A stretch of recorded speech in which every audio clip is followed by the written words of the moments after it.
Vertically horizontally अनुसूचित जाति जनजाति के लिए आरक्षण है और पिछड़ा वर्ग के लिए आरक्षण। तो उसकी डिटेल हमने हर लेवल पे जो है उसके हम लोगों ने आपको दी। तो जैसे कि मैं बता रहा था कि पंचायत चुनाव जो ग्रासरूट डेमोक्रेसी होती है वो सबसे ज़्यादा इंटेंसिव होती है, सबसे ज़्यादा लोगों की भागीदारी वहाँ पे होती है। इसकी हम लोगों ने तैयारी तो हमारा जो उद्देश्य है उसकी पूर्ति के लिए हम लोगों ने अब तक तैयारी करते रहे काफ़ी सघन से। आप लोग भी उसको कवर करते रहे हैं, लोगों तक जानकारी पहुंचाते रहे हैं। तो सबसे पहले इलेक्टोरल लॉ का हम लोगों ने गठन किया। इलेक्टोरल लॉ के एक उसके ड्राफ्ट पब्लिकेशन किए गए। उसके बाद उसकी आपत्ति आकर के फाइनल पब्लिकेशन की गई। तो उसके बाद इस बार देन आफ्टर दैट फिर सब्सिक्वेंटली जो आपके क्लेम्स एंड ऑब्जेक्शन आए उसको उसकी सारी कार्रवाई की गई। फिर एक रिवीजन हुआ था बीच में, जो प्राइमरी जो हमारा जहाँ से मदर रोल कह सकते हैं, जहाँ से हम असेंबली के जो रोल होते हैं उसको आधार बना के बनाते हैं। तो असेंबली में आपको पता है एक समरी रिवीजन हुआ था 15 तारीख के करीब। तो उसके बाद उसे भी हम लोगों ने सप्लीमेंट्री रोल में डाला। तो इस तरीके से सारी कार्रवाइयाँ पूरी करते हुए इसकी तैयारी की गई है, इलेक्टोरल रोल की तैयारी की गई।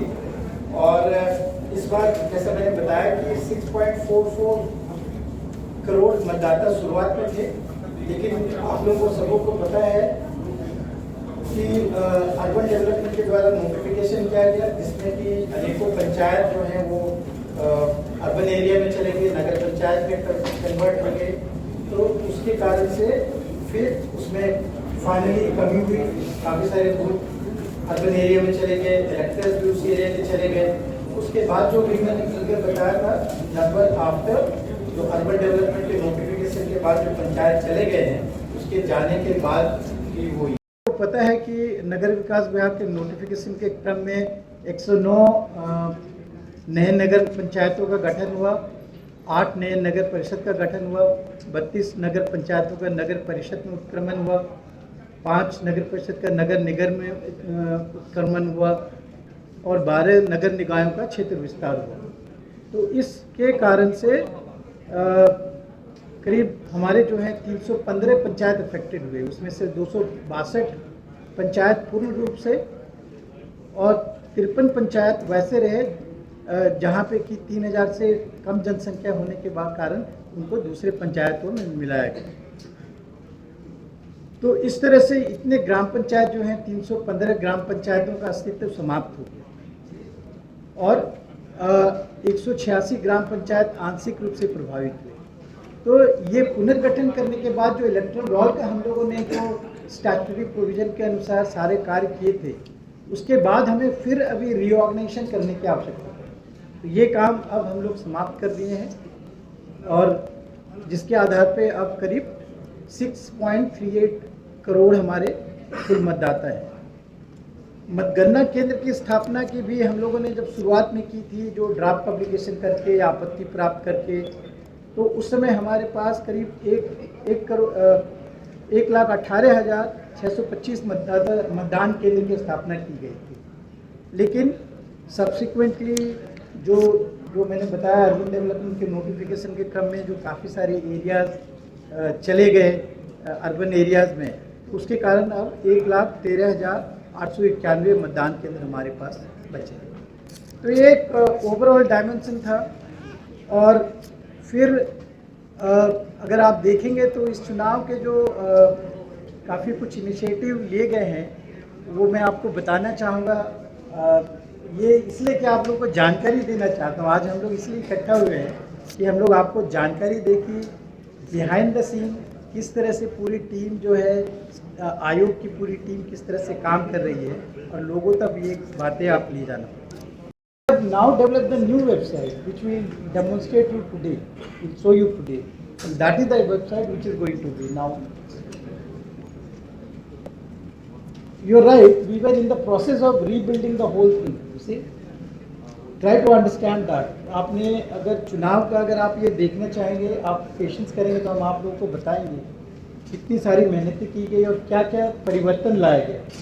जिससे कि जो चुनाव के जो उद्देश्य हैं मामले में कि स्वतंत्र चुनाव हो, निष्पक्ष चुनाव हो, पारदर्शी चुनाव हो, उत्तरदायित्वपूर्ण चुनाव हो और लोगों की सहभागिता से चुनाव हो, उसका हम लोगों ने पूरा प्रयास किया है। You got to appreciate that. जैसे